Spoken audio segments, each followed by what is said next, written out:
السلام علیکم ورحمۃ اللہ وبرکاتہ۔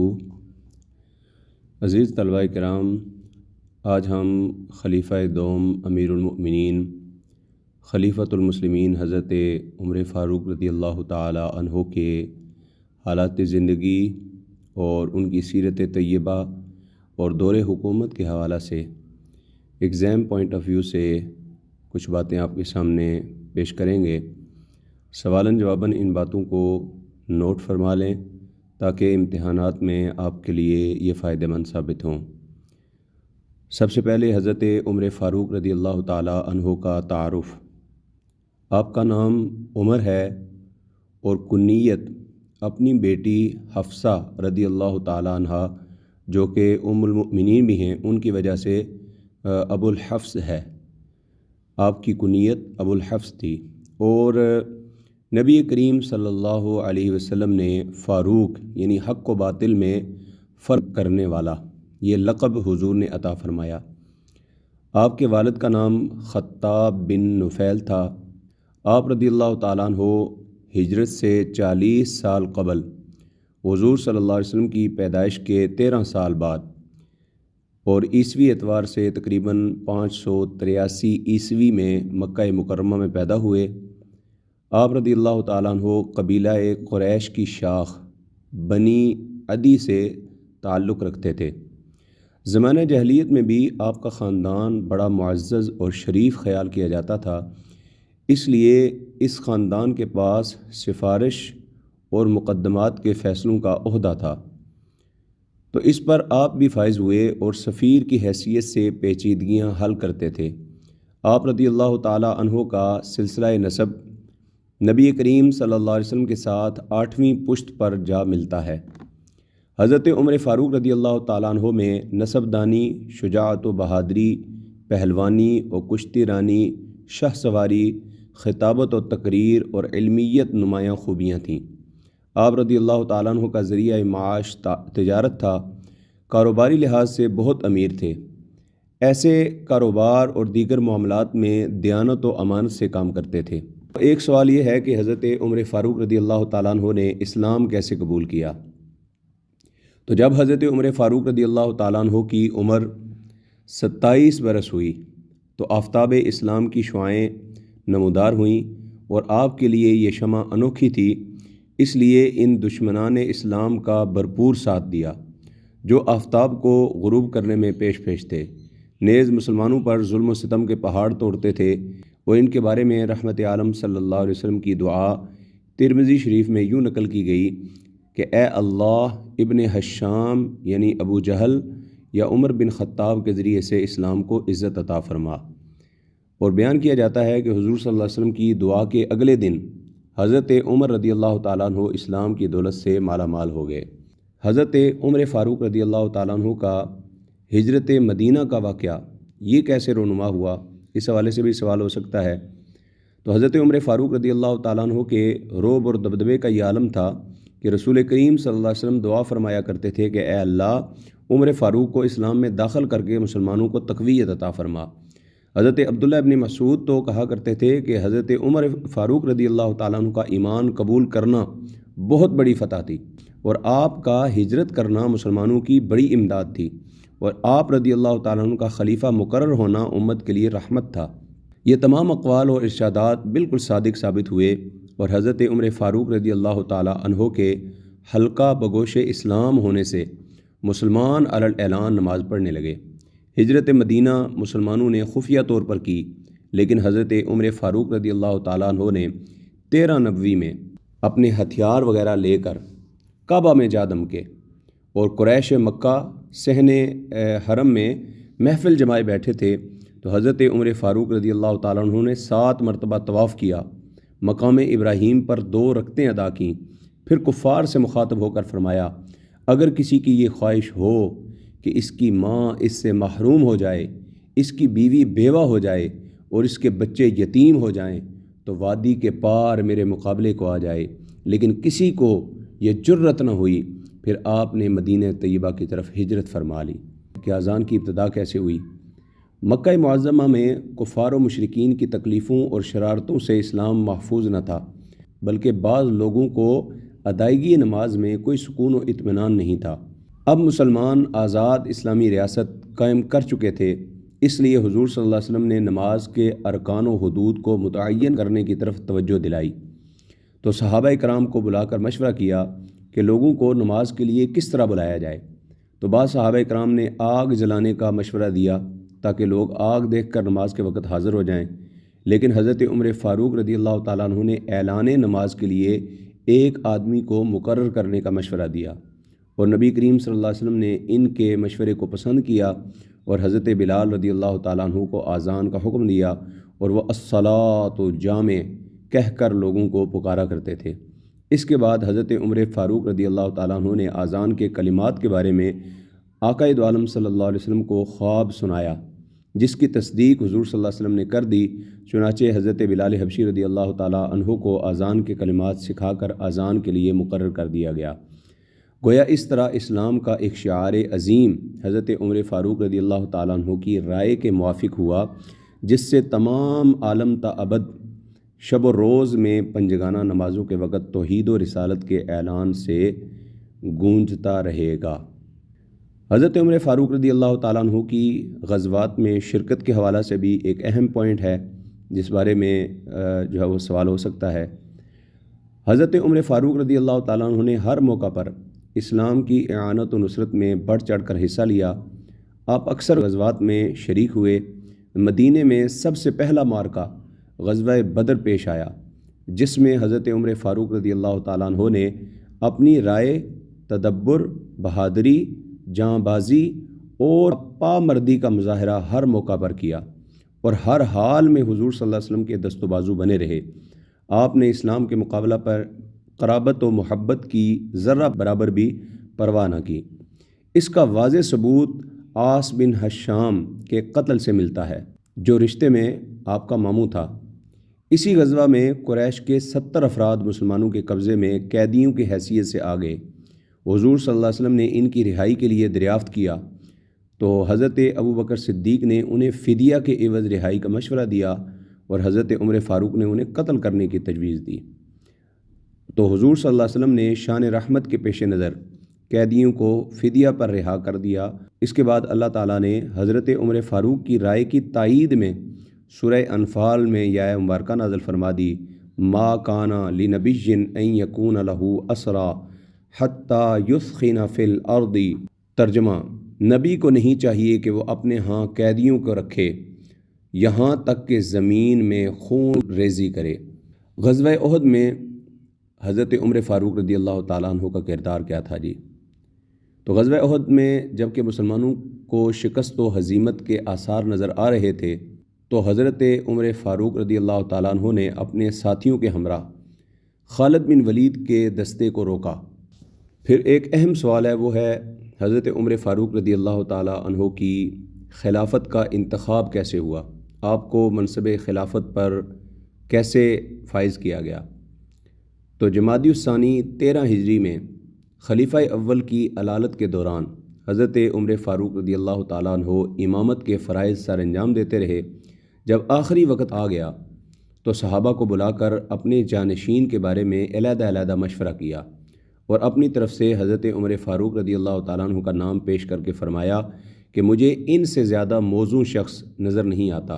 پھر ابو بکر صدیق رضی اللہ تعالیٰ عنہ نے ضعف پیری کے باوجود اپنی بیوی کا سہارا لے کر بالا خانے میں چڑھ کر حاضرین سے فرمایا کہ میں اپنے کسی رشتہ دار یا عزیز کو خلیفہ نہیں بنا رہا، بلکہ عمر فاروق رضی اللہ تعالیٰ عنہ کو جانشین مقرر کر رہا ہوں، جو میری دانست میں بہت بہترین شخص ہیں۔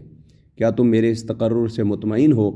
تو سب صحابہ رضی اللہ تعالیٰ عنہ نے بیک زبان جواب دیا کہ ہم اس انتخاب کی داد دیتے ہیں اور تائید کرتے ہیں۔ چنانچہ حضرت عمر فاروق رضی اللہ تعالیٰ عنہ کو کچھ نصیحتیں فرمائیں اور ان کے لیے دعائے خیر کی، اور پھر گھر تشریف لے گئے۔ اب حضرت عمر فاروق رضی اللہ تعالیٰ عنہ کا خطبہ خلافت، اس بارے میں بھی کویشچن ہو سکتا ہے کہ حضرت عمر فاروق رضی اللہ تعالیٰ عنہ کا خطبہ خلافت کیا تھا؟ تو حضرت ابو بکر صدیق رضی اللہ تعالیٰ عنہ کی رحلت کے بعد جب لوگ حضرت عمر فاروق رضی اللہ تعالیٰ عنہ کی بیعت کر چکے تھے، آپ رضی اللہ تعالیٰ عنہ منبر رسول پر تشریف لائے اور کھڑے ہو کر خطبہ دیتے ہوئے فرمایا، اے لوگو، میں بھی تمہاری طرح کا ایک انسان ہوں۔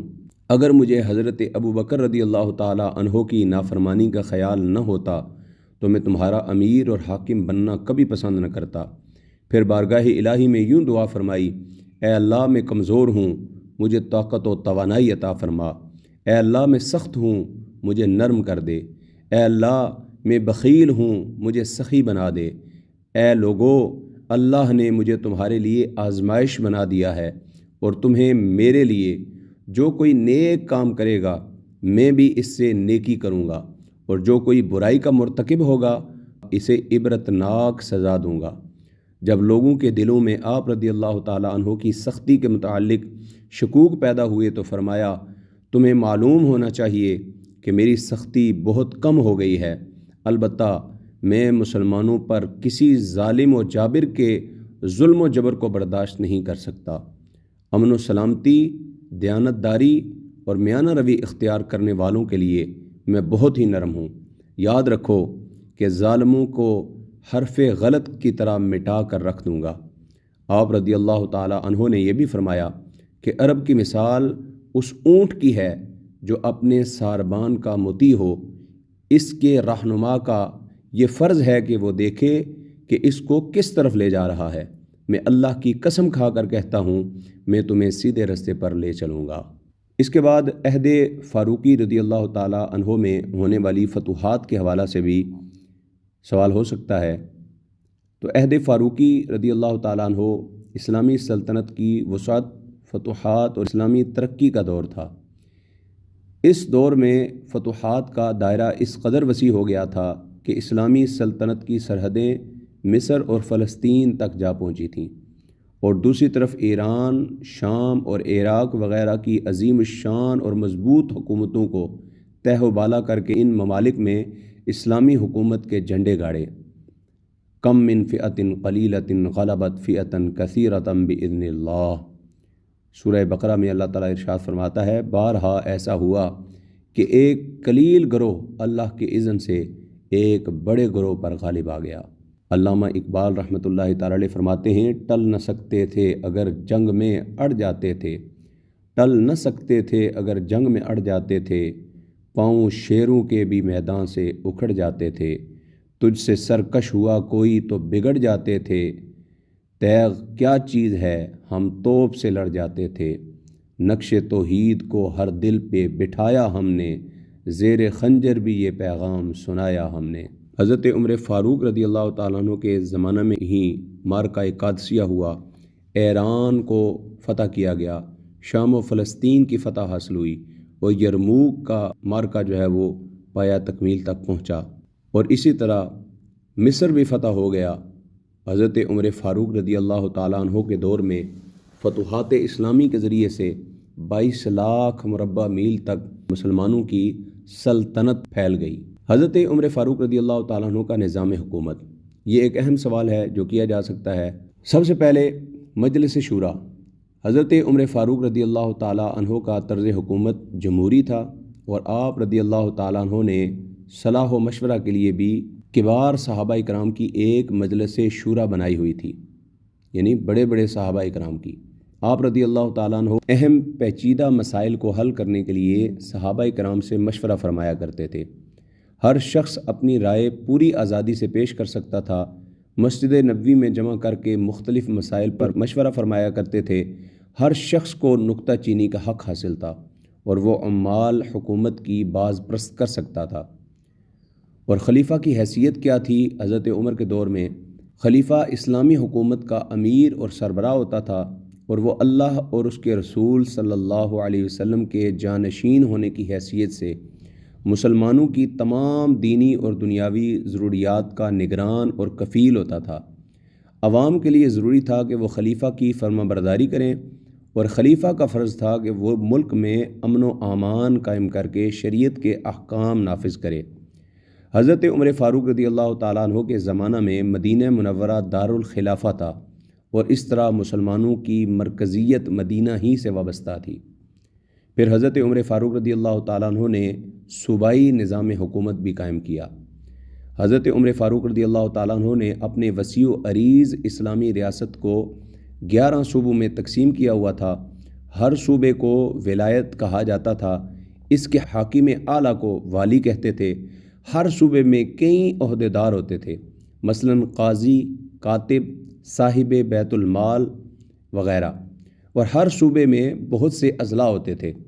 ہر ضلع میں عام افسر، خزانہ اور قاضی ہوتے تھے۔ صوبائی اور ضلعی حاکموں کو مقرر کرتے وقت حضرت عمر فاروق رضی اللہ تعالیٰ عنہ بڑی احتیاط سے کام لیتے تھے۔ کسی کے حسب و نسب کی کوئی رعایت اور لحاظ نہیں کیا جاتا تھا، بلکہ قابل ترین اور متقی لوگوں کو ان اہم عہدوں پر مقرر کیا جاتا تھا۔ تقرری کے وقت ہر عامل کو ایک پروانہ دیا جاتا تھا جس میں اس کے فرائض و اختیارات درج ہوتے تھے۔ یہ کویسچن بھی ہو سکتا ہے کہ حضرت عمر فاروق رضی اللہ تعالیٰ عنہ ہر عامل اور عہدیدار سے کیا کیا عہد لیا کرتے تھے۔ نمبر 1، وہ باریک کپڑا نہیں پہنے گا۔ نمبر 2، وہ حاجت مندوں کے لیے اپنا دروازہ ہر وقت کھلا رکھے گا۔ نمبر 3، وہ دروازے پر دربان نہیں رکھے گا۔ اور اس کا اصل مقصد یہ تھا کہ عہدیداروں میں تن آسانی اور تکبر پیدا نہ ہو اور سادہ زندگی بسر کریں، عوام کی خدمت میں ہمتاً مصروف رہیں اور اپنی ذاتی جائیداد نہ بنائیں، اور ان کو باقاعدہ تنخواہ دی جاتی تھی۔ حضرت عمر فاروق رضی اللہ تعالیٰ عنہ اپنے عمال کا بڑی سختی سے محاسبہ کیا کرتے تھے۔ تقرری کے وقت ہر عامل کو مال و اسباب کی مفصل فہرست تیار کر کے محفوظ رکھی جاتی تھی۔ اس کے پورے مال و اسباب، یعنی تقرری کے وقت دیکھا جاتا تھا کہ وہ کتنے مال کا مالک ہے، وہ ساری چیزیں نوٹ کر لی جاتی تھیں۔ اگر ان کی مالی حالت میں غیر معمولی ترقی یا اضافہ ہو جاتا تو ان سے باز پرست کی جاتی تھی۔ حج کے موقع پر سارے عہدیدار جمع ہوتے تھے اور آپ رضی اللہ تعالیٰ عنہ ہر علاقے کے لوگوں سے وہاں کے حکام کے حالات دریافت فرماتے اور ان کی شکایات سنتے تھے۔ اگر کسی حاکم کے خلاف کوئی شکایت ثابت ہو جاتی تو حضرت عمر فاروق رضی اللہ تعالیٰ عنہ اسے اس کے عہدے سے برطرف کر دیتے۔ اگر کبھی یہ ثابت ہو جاتا کہ کوئی چیز کسی عامل کے پاس اس کی ضرورت سے زائد ہے تو آدھی جائیداد ضبط کر لی جاتی۔ اور مالی نظام یعنی بیت المال کا نظام حضرت عمر فاروق رضی اللہ تعالیٰ عنہ کے دور میں کیسا تھا جی؟ تو حضرت عمر فاروق رضی اللہ تعالیٰ عنہ نے سب سے پہلے بیت المال کا قیام کیا۔ حضرت عمر فاروق رضی اللہ تعالیٰ عنہ کے عہدے سے پہلی ریاست کا کوئی مستقل خزانہ نہ تھا، لہٰذا حضرت عمر فاروق رضی اللہ تعالیٰ عنہ نے مجلس شورا کے مشورے سے مدینہ منورہ میں ایک مرکزی بیت المال قائم کیا اور ہر ضلع میں اس کی شاخیں قائم کیں۔ اس بیت المال سے فوجیوں کی تنخواہیں، عمال اور حاجت مندوں کو وظیفے دیے جاتے تھے۔ اسلامی حکومت کے ذرائع آمدنی کیا کیا تھے؟ ہمارے دور میں ہمارے ہاں بہت ساری چیزیں ٹیکس کی صورت میں، دیگر صورتوں میں بھی لی جاتی ہیں۔ حضرت عمر کے دور کے اندر ذرائع آمدنی کیا تھے حکومت کے؟ سب سے پہلا زکوٰۃ۔ ہر صاحب مال مسلمان پر زکوٰۃ کی ادائیگی فرض تھی، لہٰذا عام لوگوں سے شرعی احکام کے مطابق زکوٰۃ وصول کی جاتی تھی اور اسے بیت المال میں اکٹھا کر کے مستحق لوگوں میں تقسیم کیا جاتا تھا۔ نمبر 2، خراج۔ یہ وہ رقم یا غلہ ہوتا تھا جو غیر مسلم کاشتکاروں سے زمین کی پیداوار میں وصول کیا جاتا تھا، اور یہ رقم ملک کے دفاع پہ خرچ کی جاتی تھی۔ نمبر 3 جی، جزیہ۔ یہ وہ رقم ہوتی تھی جو غیر مسلم رعایا سے ان کی جان و مال کی حفاظت کے عوض وصول کی جاتی تھی۔ محتاج عورتیں، بیمار اور بیکار مرد جزیہ سے مستثنیٰ تھے۔ جزیہ دینے والوں کو ذمی کہا جاتا تھا۔ نمبر 4، مال غنیمت۔ دشمنوں کی ہر وہ چیز جو مسلمانوں کے ہاتھ میدان جنگ میں آتی تھی مال غنیمت کہلاتی تھی۔ اس کا 5واں حصہ مرکزی بیت المال میں جمع ہوتا تھا، باقی مجاہدوں میں تقسیم کر دیا جاتا تھا، اور یہ قومی آمدن کا بہت بڑا ذریعہ تھا۔ نمبر 5، عشر۔ جو زمین مسلمانوں کی ملکیت ہوتی تھی اس کی پیداوار کا 10واں حصہ بطور عشر وصول کیا جاتا تھا، اور یہ ٹیکس تھا۔ نمبر 6، عشور۔ یہ مال تجارت پر ایک قسم کا ٹیکس تھا جو مسلم اور غیر مسلم تمام تاجروں سے وصول کیا جاتا تھا۔ نمبر 7، زمین۔ یہ وہ زمینیں تھیں جو اسلامی حکومت ہی کی ملکیت ہوتی تھیں اور ان کی آمدنی براہ راست بیت المال میں جمع ہوتی تھی۔ فوج کا نظام۔ عمر فاروق رضی اللہ تعالیٰ عنہ نے فوج کا نظام بھی ترتیب دیا۔ حضرت عمر کے نظام حکومت سے پہلے فوج کا کوئی محکمہ نہ تھا۔ 15 ہجری میں حضرت عمر فاروق رضی اللہ تعالیٰ عنہ نے فوج کا ایک مستقل محکمہ قائم کیا، اسے منظم اور وسیع کیا۔ تمام مجاہدین کے نام رجسٹر میں درج کر کے باقاعدہ تنخواہیں مقرر کیں۔ جنگ بدر میں شرکت کرنے والے صحابہ کرام کی سب سے زیادہ تنخواہیں مقرر کی گئیں۔ فوج 2 حصوں میں تقسیم تھی، ایک باقاعدہ فوجی اور دوسرے رضاکار۔ باقاعدہ فوج اکثر محاذ جنگ پر رہتی تھی، مگر رضاکار فوج بوقت ضرورت طلب کی جاتی تھی۔ دوسرا، آپ نے چھاونیوں کا قیام کیا۔ حضرت عمر فاروق رضی اللہ تعالیٰ عنہ نے فوجی مرکز قائم کیے۔ حضرت عمر فاروق کے زمانے میں عموماً 10 لاکھ فوج تیار رہتی تھی۔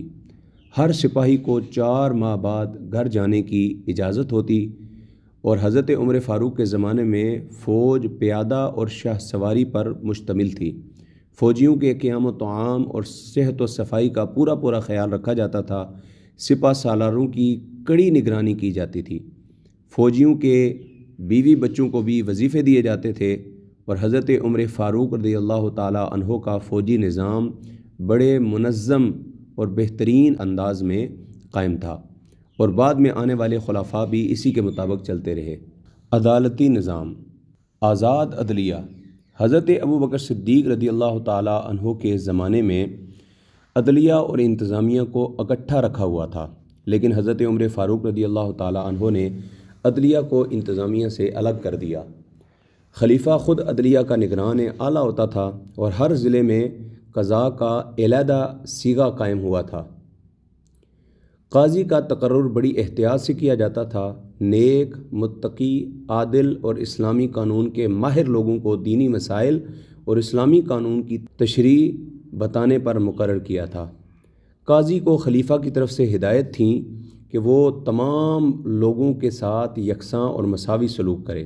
پھر آپ نے پولیس کا محکمہ قائم کیا، جیل خانوں کا قیام کیا، اور انتظامی اداروں کے حوالے سے آپ نے بہت اہم کام سر انجام دیے، جن میں نہروں کی تعمیر ہے، اور نئی عمارتوں کی تعمیر ہے، اور حرم شریف کی توسیع یہ بھی آپ کے زمانہ اقدس میں ہوئی۔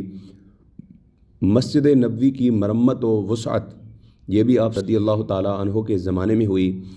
آخر میں حضرت عمر فاروق رضی اللہ تعالیٰ عنہ کی شہادت کے بارے میں سوال ہو سکتا ہے کہ آپ کی شہادت کیسے ہوئی؟ تو 23 ہجری میں حج سے واپس آتے ہوئے حضرت عمر فاروق رضی اللہ تعالیٰ عنہ نے جمعۃ المبارک کا خطبہ فرمایا: لوگوں، میں نے ایک خواب دیکھا ہے جسے میں اپنی موت کا پیغام سمجھتا ہوں۔ میں نے دیکھا ہے کہ ایک لال رنگ کے مرغ نے مجھے 3 ٹھونکیں ماری ہیں، اور طبری اور ابن کثیر اور دیگر مورخین کے مطابق حضرت عمر فاروق رضی اللہ تعالیٰ عنہ حج سے واپسی کے بعد ایک دن بازار کا گشت کرنے نکلے کہ حضرت مغیرہ بن شعبہ کا غلام ابو لؤلؤ فیروز ملا۔ ابو لؤلؤ فیروز فارسی النسل مجوسی یا عیسائی تھا۔ یہ نہاوند کا رہنے والا تھا اور اسی معرکہ میں قید ہو کر آیا۔ اس نے شکایت کی کہ مجھے میرے آقا سے بچائیے جو مجھ سے بھاری ٹیکس یعنی خراج وصول کرتا ہے۔ تو آپ رضی اللہ تعالیٰ عنہ نے پوچھا کتنا؟ جواب دیا 2 درہم روزانہ۔ آپ نے پوچھا کام کیا کرتے ہو؟ کہنے لگا بڑھائی یعنی لوہار اور نقاش ہوں۔ تو حضرت عمر فاروق رضی اللہ تعالیٰ نے فرمایا تمہارے پیشوں کے پیش نظر کچھ زیادہ معلوم نہیں ہوتا؟ فیروز اس جواب سے مطمئن نہ ہوا اور بگڑتا ہوا واپس جانے لگا۔ حضرت عمر رضی اللہ تعالیٰ عنہ نے پوچھا سنا ہے کہ تم ہوا سے چلنے والی بہت اچھی چکی بنا سکتے ہو؟ کہنے لگا ہاں۔ تو حضرت عمر رضی اللہ تعالیٰ عنہ نے فیروز کو بیت المال کے اونٹوں کے چارے کے لیے چکی بنانے کے لیے کہا۔ تو اس نے جواب دیا اگر میں زندہ رہا تو آپ رضی اللہ تعالیٰ عنہ کے لیے ایک ایسی چکی بناؤں گا جس کا چرچا مشرق و مغرب تک ہوگا۔ آپ رضی اللہ تعالیٰ عنہ سمجھ گئے کہ یہ قتل کی دھمکی دے گیا ہے، لیکن آپ رضی اللہ تعالیٰ عنہ نے اس کی پرواہ نہ کی، اور دوسرے روز 26 ذوالحج 23 ہجری آپ رضی اللہ تعالیٰ عنہ نماز کی امامت کے لیے نکلے تو دفعتاً اس بدبخت نے 2 دھاری زہر آلود خنجر سے پے در پہ 6 وار کیے، ایک وار زیر ناف لگا۔ حضرت عمر فاروق رضی اللہ تعالیٰ عنہ نے فوراً حضرت عبد الرحمن بن عوف کو امامت کے لیے کھڑا کیا اور خود زخموں سے نڈھال ہو کر گر گئے۔ لوگوں نے ابو لولو فیروز کو پکڑنا چاہا تو اس باولے کتے نے 13 آدمی اور زخمی کر دیے، جن میں سے 9 شہید ہو گئے۔ بمشکل تمام کمبل ڈال کر پکڑا گیا، مگر اس نے اپنے آپ کو بھی اسی خنجر سے ہلاک کر لیا۔ حضرت عمر رضی اللہ تعالیٰ عنہ کو بے ہوشی کے عالم میں گھر پہنچایا گیا۔ جب آنکھ کھلی تو قاتل کے متعلق پوچھا، جواب ملا کہ وہ کل والا مجوسی عیسائی یعنی ایرانی غلام وہ تھا۔ تو آپ رضی اللہ تعالیٰ عنہ نے اللہ کا شکر ادا کیا کہ ان کا قاتل مسلمان نہیں ہے۔ آخری وقت بھی امت مسلمہ کی فلاح و بہبود کی فکر دامن گیر رہی، چنانچہ فرمایا جو شخص بھی میرے بعد امیر المؤمنین منتخب ہو، میں اسے وصیت کرتا ہوں کہ مہاجرین، انصار اور دیگر اصحاب رسول اور وہ اہل عرب جو دوسرے علاقوں میں جا کر آباد ہوئے ہیں اور اہل ذمہ یعنی عیسائی، یہودی، پارسی وغیرہ جو اسلام کی رعایا ہیں، ان میں سے ہر ایک کا خصوصی طور پر خیال رکھے۔ ام المؤمنین حضرت حفصہ رضی اللہ تعالی عنہا فرماتی ہیں کہ آپ ہمیشہ دعا فرماتے تھے، اللہم انی اسألک شہادتاً فی سبیلک و وفاتاً ببلد رسولک، اے اللہ میں تیرے راستے میں شہادت کا سوال کرتا ہوں اور تو مجھے شہادت بھی مدینۃ النبی میں عطا فرما۔ ہم سوچتے ہیں کہ یہ دونوں دعائیں اگٹھی کیسی پوری ہوں گی کہ مدینہ حرم ہے اور محاذ جنگ اس پر جائیں گے تو مدینہ سے دور ہوں گے، چنانچہ اللہ تعالیٰ نے آپ رضی اللہ تعالیٰ عنہ کی دونوں دعائیں پوری فرمائیں کہ مدینہ منورہ میں شہادت ہوئی اور مدفن بھی یہیں ہوا۔ یہ محسن اسلام و مسلمین 4 دن کے بعد ضروری ہدایات و وصایا سے فارغ ہونے کے بعد اور 26 ذی الحج 23 ہجری زخمی ہونے کے 3 دن کے بعد بروز ہفتہ 29 ذی الحج 23 ہجری کو شہادت پا گئے اور 1 محرم الحرام 23 ہجری کو اپنی خواہش کے مطابق اس طرح سے دفن ہوئے کہ سر مبارک حضرت ابوبکر صدیق رضی اللہ تعالی عنہ کے شانے کے متوازی تھا، جبکہ حضرت ابوبکر صدیق کا سر حضور اقدس صلی اللہ علیہ وسلم کے شان مبارک کے متوازی ہے۔ حضرت شعیب رومی نے نماز جنازہ پڑھائی اور حضرت عبداللہ بن عمر، حضرت علی رضی اللہ تعالیٰ عنہ، حضرت عثمان رضی اللہ تعالیٰ عنہ، حضرت عبد الرحمن بن عوف، سعد بن وقاص اور زبیر بن عوام رضوان اللہ تعالیٰ علیہم اجمعین نے قبر میں اتارا۔ وفات کے وقت عمر مبارک اپنے آقا و مولا رحمت دو عالم صلی اللہ علیہ وسلم اور حضرت ابوبکر صدیق رضی اللہ تعالیٰ عنہ کے برابر یعنی 63 سال تھی۔